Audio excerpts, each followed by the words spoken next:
Hello everyone, Colin Canet here for WoodWorkWeb. Today we're going to make this really popular little sitting bench, so stick around and watch how we make it. Well, let's get started on this build, and I have a few bits and pieces, some chunks here to get us started, but I also have the top, and I want to show you a close-up of the top because it's going to be a little bit of a challenge. So what I'm planning on using is this natural edge maple, and if you look at the end here, you'll see that there's a big crack, and that's probably about 5 inches long right now, and I need to do something with this crack. Now there's a few options, and that's the challenge of this top. Is the one thing I could do is put what we call a butterfly, some people call it a bow tie, and that goes in there and sort of keeps the wood from splitting apart. Now I don't like that in this situation, and I really want to stop that crack from getting any bigger. And my main concern, I'm not really concerned about slivers, but what I'm concerned about is if this crack gets any bigger, anybody that might sit on the end of this crack, especially if they're not wearing something long, like if they're wearing shorts or something, they might be pinching their skin in there. So that's what my big concern is here. So what I'm going to do with this board, I'm going to cut this crack all the way along the board, and then I'm going to re-glue it. For a situation like this, I think it's really going to be the best thing, and it'll also help to stabilize that board, because when we cut it and re-glue it, the gluing's actually going to be stronger than the wood.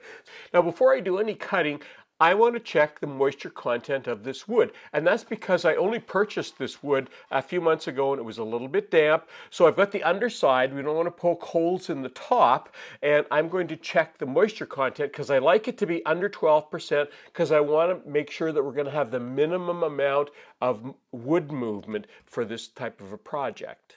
I'm turning the meter on, and I need to set the range, which is just above my thumb there. You can see it go to 4. I've checked that for this type of wood, and I need to make sure that the meter goes in deep enough to get a good reading. It's about 1/3 of those pins there, and I'm going to hold that reading as well so that you'll be able to see it when I pull it out. There it is there, 5.5%. That's well within the range that I would want for a project like this.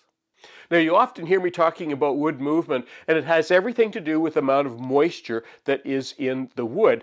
And the only way you can check that moisture, if you don't already know what it is with a moisture meter. Just the little meter Tack Life I picked up off Amazon. I know I'm going to have questions on this, so I'll put a link in the description box, and I'll put a link in the article, and you'll be able to check it out for yourself. Well, it took me a few minutes to set the board up on the jig, and I've drawn a line from end to end. I'm going to try and stick as close as I can to that, but it doesn't matter. What's really critical is that I get this part, because this is where the crack is here.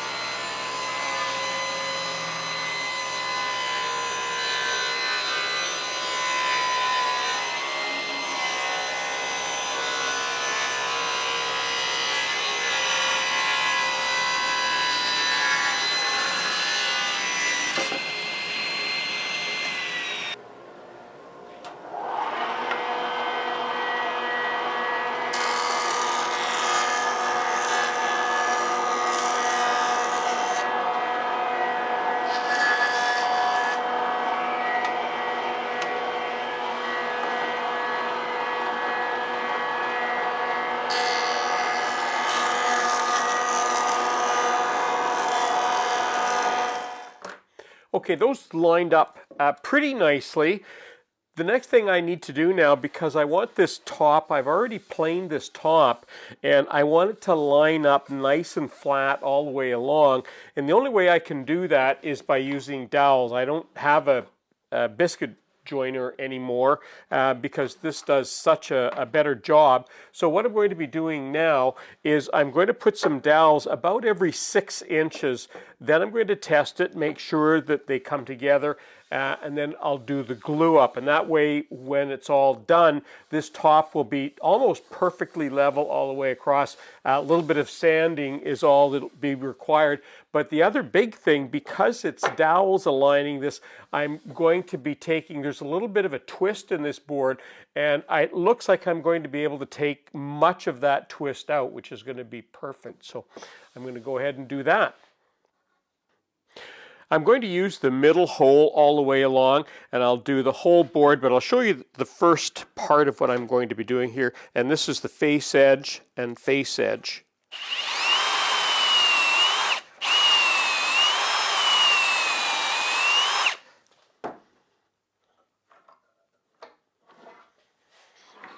Then I use this marking gauge, and that goes in the hole and aligns up to there. Then I do the second hole, and remember, always the middle hole. And then I just carry on.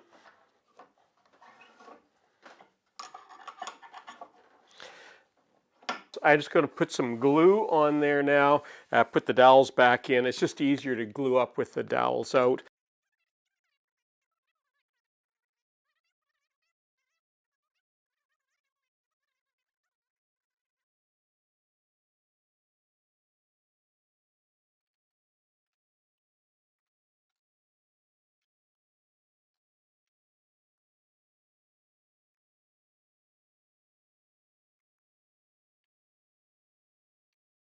Well, while that top is being glued up, we've got a chance to make the legs and the aprons, and this is going to be the sides or the aprons, and I've already set the height of the blade to just about a half tooth above the material. I've set the width, and we're all ready to go.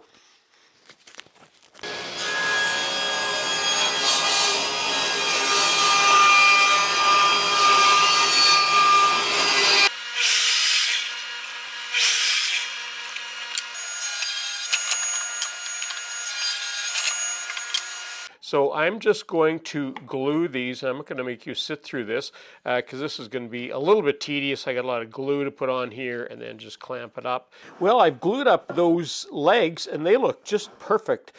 What I'm going to do now, I want to take and put a round on here.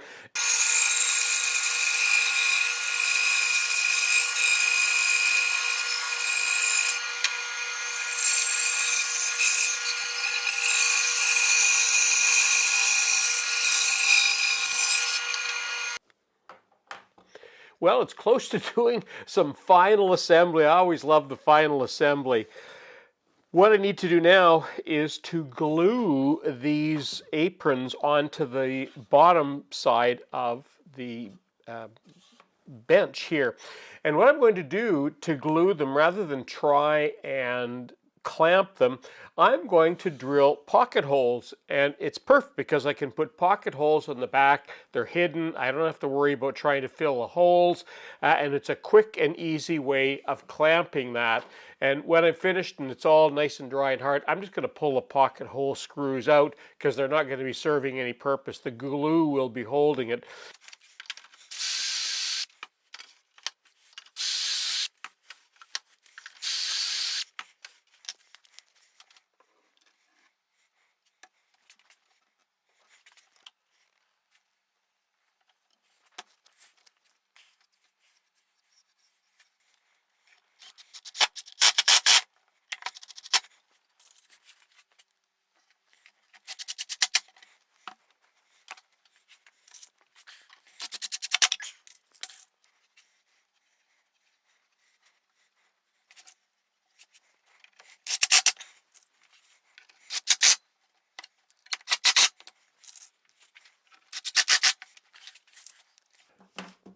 Well, I'm really pleased with the way the bench is turning out.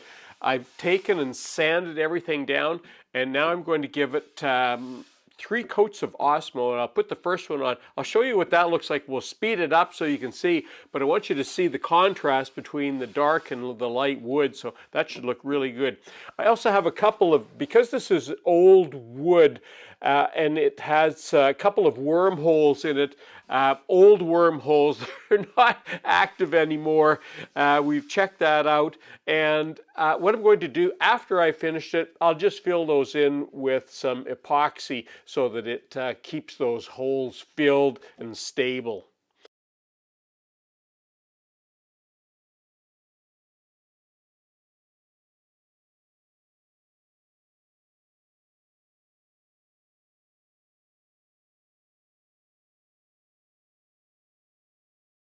Well, that concludes my video on making the little sitting bench, and it even has the contrasting legs and apron.